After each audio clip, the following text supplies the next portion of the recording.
एक बार प्रेम से बोलेंगे ओम नमो भगवते वासुदेवाय। देखिए मित्रों, श्रीमद् भगवत गीता जी का आज हम छठा अध्याय करेंगे। इससे पहले के अध्याय हैं, उनका लिंक आपको मिलेगा डिस्क्रिप्शन बॉक्स में। अगर देखना चाह रहे हैं तो वो देख सकते हैं आप। बिल्कुल साधारण अर्थ में पाठ करने जा रहे हैं। देखिए, श्री भगवान बोले, जो पुरुष कर्म फल का आश्रय ना लेकर करने योग्य कर्म करता है वह सन्यासी तथा योगी है, और केवल अग्नि का त्याग करने वाला सन्यासी नहीं है तथा केवल क्रियाओं का त्याग करने वाला योगी नहीं है। हे अर्जुन, जिसको सन्यास ऐसा कहते हैं उसी को तू योग जान, क्योंकि संकल्पों का त्याग ना करने वाला कोई भी पुरुष योगी नहीं होता। योग में आरूढ़ होने की इच्छा वाले मननशील पुरुष के लिए योग की प्राप्ति में निष्काम भाव से कर्म करना ही हेतु कहा जाता है, और योगारूढ़ हो जाने पर उस योगारूढ़ पुरुष का जो सर्व संकल्पों का अभाव है वही कल्याण में हेतु कहा जाता है। जिस काल में ना तो इंद्रियों के भोगों में और ना कर्मों में ही आसक्त होता है, उस काल में सर्व संकल्पों का त्यागी पुरुष योगारूढ़ कहा जाता है।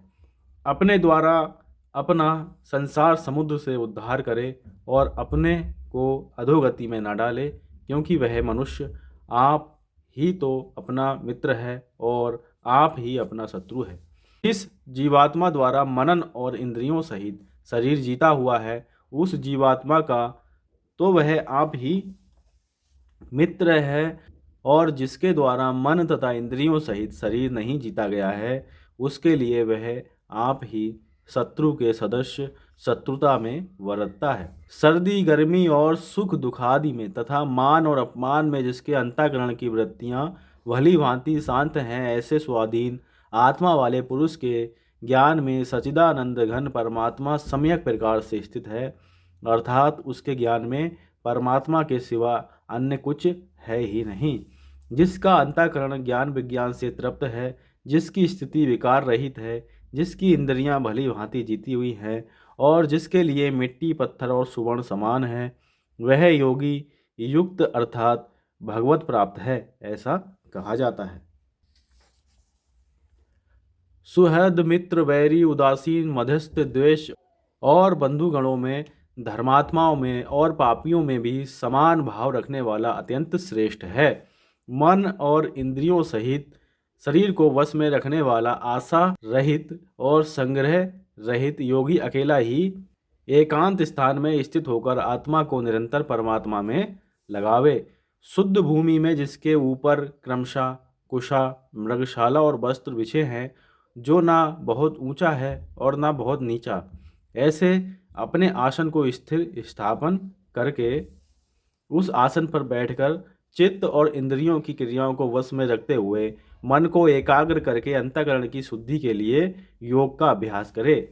काया सिर और गले को समान एवं अचल धारण करके और स्थिर होकर अपनी नासिका के अग्रभाग पर दृष्टि जमाकर अन्य दिशाओं को ना देखता हुआ ब्रह्मचारी के व्रत में स्थित भय रहित तथा भली भांति शांत अंतःकरण वाला सावधान योगी मन को रोककर मुझ में चित्त वाला और मेरे परायण होकर स्थित होवे। वश में किए हुए मन वाला योगी इस प्रकार आत्मा को निरंतर मुझ परमेश्वर के स्वरूप में लगाता हुआ मुझ में रहने वाली परमानंद की पराकाष्ठा रूप शांति को प्राप्त होता है। हे अर्जुन, यह योग ना तो बहुत खाने वाले का, ना बिल्कुल ना खाने वाले का, ना बहुत शयन करने के स्वभाव वाले का, और ना सदा जागने वाले का ही सिद्ध होता है। दुखों का नाश करने वाला योग तो यथा योग्य आहार विहार करने वाले का, कर्मों में यथा योग चेष्टा करने वाले का, और यथा योग सोने तथा जागने वाले का ही सिद्ध होता है।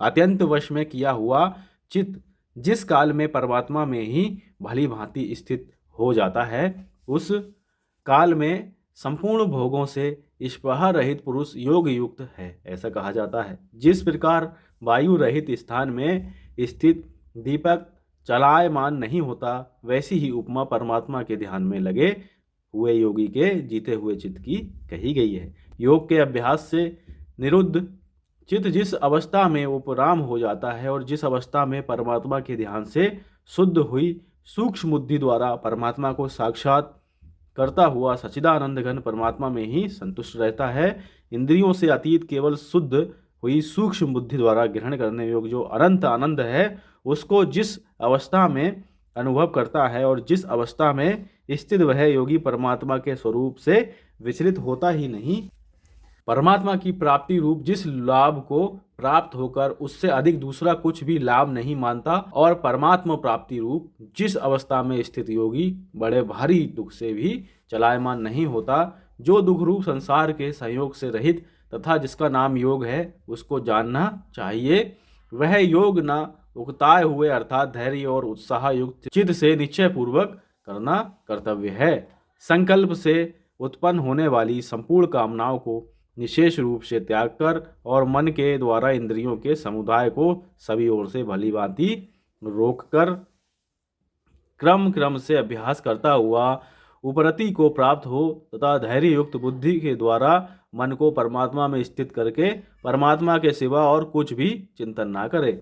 यह स्थिर न रहने वाला और चंचल मन जिस जिस शब्दादि विषय के निमित्त से संसार में विचरता है, उस विषय से रोककर यानी हटाकर इसे बार बार परमात्मा में ही निरुद्ध करें।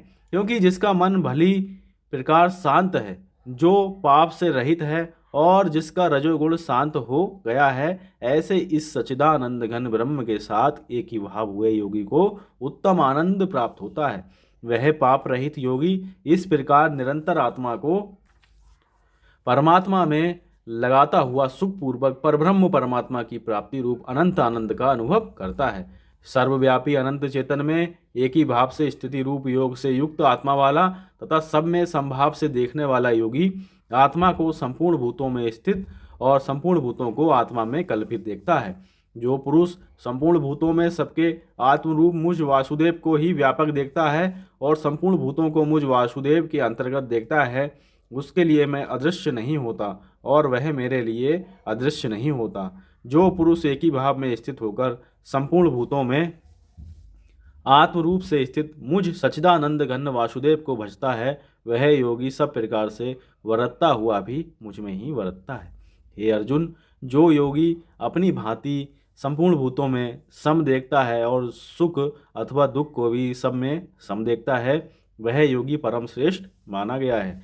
अर्जुन बोले, हे मधुसूदन, जो यह योग आपने संभाव से कहा है, मन के चंचल होने से मैं इसकी नित्य स्थिति को नहीं देखता हूँ।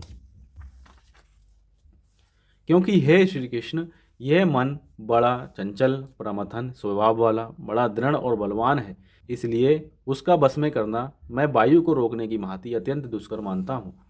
श्री भगवान बोले, हे महाभाव, निसंदेह मन चंचल और कठिनता से बस में होने वाला है, परंतु हे कुंती नंदन अर्जुन, यह अभ्यास और वैराग्य से बस में होता है।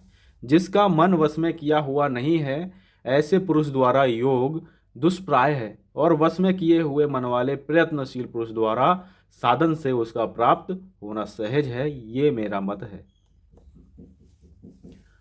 अर्जुन बोले, हे श्री कृष्ण, जो योग में श्रद्धा रखने वाला है किंतु संयमी नहीं है, इस कारण जिसका मन अंतकाल में योग से विचलित हो गया है, ऐसा साधक योग की सिद्धि को अर्थात भगवत साक्षात्कार को ना प्राप्त होकर किस गति को प्राप्त होता है। हे महाभाव, क्या वह भगवत प्राप्ति के मार्ग में मोहित और आश्रय रहित पुरुष छिन्न भिन्न बादल की भांति दोनों ओर से भ्रष्ट होकर नष्ट तो नहीं हो जाता। हे श्री कृष्ण, मेरे इस संशय को संपूर्ण रूप से छेदन करने के लिए आप ही योग्य हैं, क्योंकि आपके सिवा दूसरा इस संशय का छेदन करने वाला मिलना संभव नहीं है। श्री भगवान बोले, हे पार्थ, उस पुरुष का ना तो इस लोक में नाश होता है और ना परलोक में ही, क्योंकि हे प्यारे, आत्मोद्धार के लिए अर्थात भगवत प्राप्ति के लिए कर्म करने वाला कोई भी मनुष्य दुर्गति को प्राप्त नहीं होता।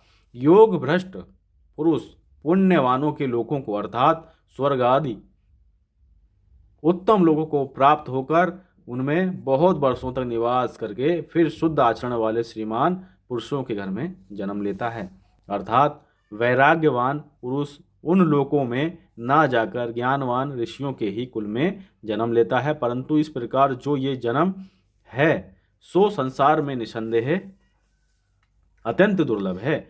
वहाँ उस पहले शरीर में संग्रह किए हुए बुद्धि संयोग को अर्थात समबुद्धि रूप योग के संस्कारों को अनायास ही प्राप्त हो जाता है। और हे कुरुनंदन, उसके प्रभाव से वह फिर परमात्मा की प्राप्ति रूप सिद्धि के लिए पहले से भी बढ़कर प्रयत्न करता है।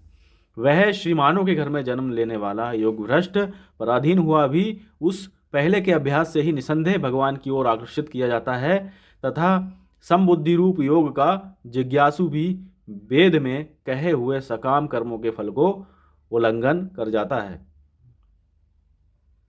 परंतु प्रयत्न पूर्वक अभ्यास करने वाला योगी तो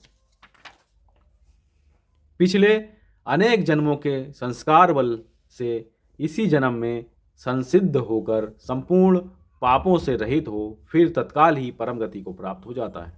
योगी तपस्वियों से श्रेष्ठ हैं, शास्त्र ज्ञानियों से भी श्रेष्ठ माना गया है और सकाम कर्म करने वालों से भी योगी श्रेष्ठ है। इससे हे अर्जुन, तू योगी हो। संपूर्ण योगियों में भी जो श्रद्धावान योगी मुझ में लगे हुए अंतरात्मा से मुझको निरंतर भजता है, वह योगी मुझे परम श्रेष्ठ मान्य है। ओम तत्सदिति श्रीमद्भगवद्गीतासु उपनिषदु ब्रह्म विद्याया योग शास्त्रे श्री कृष्ण अर्जुन संवादे आत्म संयम योगो नाम षष्ठो अध्याय। यहाँ पे संपूर्ण हुआ। अब हम 7वां अध्याय करेंगे।